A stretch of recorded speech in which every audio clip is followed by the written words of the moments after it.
Poete discipuli and soete omnes. I learned something new today, and if you appreciate this sharing of knowledge that I do on a day-to-day basis, Ko-Fi, you can go support me, leave me a tip, be like, hey Liam, here's a here's a couple bucks. I like that. Or you don't have to if your soul is not moved to do so because you're like, this guy's kind of a hack. That being said, Spotify, Apple Podcasts, you can go rate me and leave a little blurb or whatever. I appreciate that because it helps the algorithm in my favor. But at the same time, I don't really know what the algorithm is at this point. The house always wins, and I don't gamble. And you shouldn't either because it's problematic unless you can actually get a hold on it. That being said, if I could go back in history, I would love to talk to Euripides. This guy was like the OG, like feminist, but like literally the only masculine figure that you see within great Grecian society back then that really lauded the woman just as much as the man.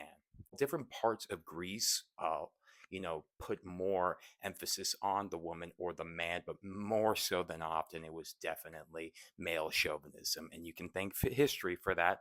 I was not consulted in the design phase of, suppression of women and the patriarchy, so you can go get a time machine and punch somebody in the face for that one.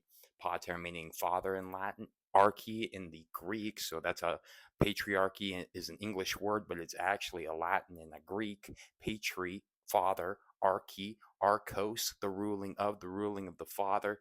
Sorry, that I just thought I'd throw that out there for you guys because we're always etymologizing. And now we're going to do it with hysterical hysterectomy and talk about cervix and cervical. Because in Grecian society and or like back then in antiquity, they thought of the womb, the matrix. Matrix actually means womb in Latin. That's where you get mater from, mother in Latin. But they thought that the womb essentially had the propensity to wander. All right, wandering, it can want, aka adultery and that kind of stuff.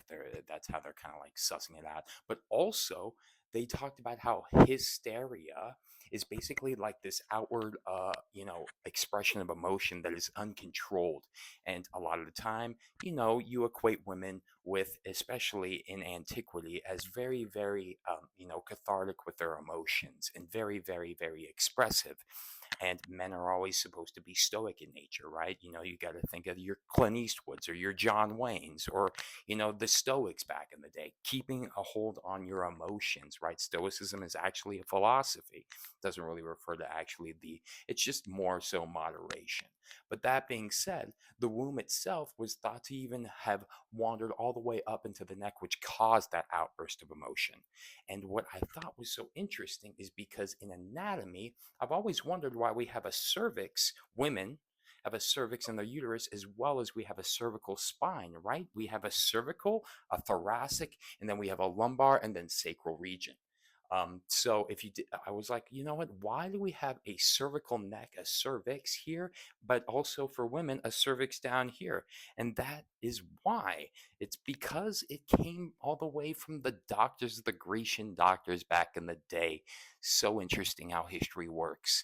So we get hysterical. Things that are sometimes hysterical make you laugh and you can't hold back that laughter.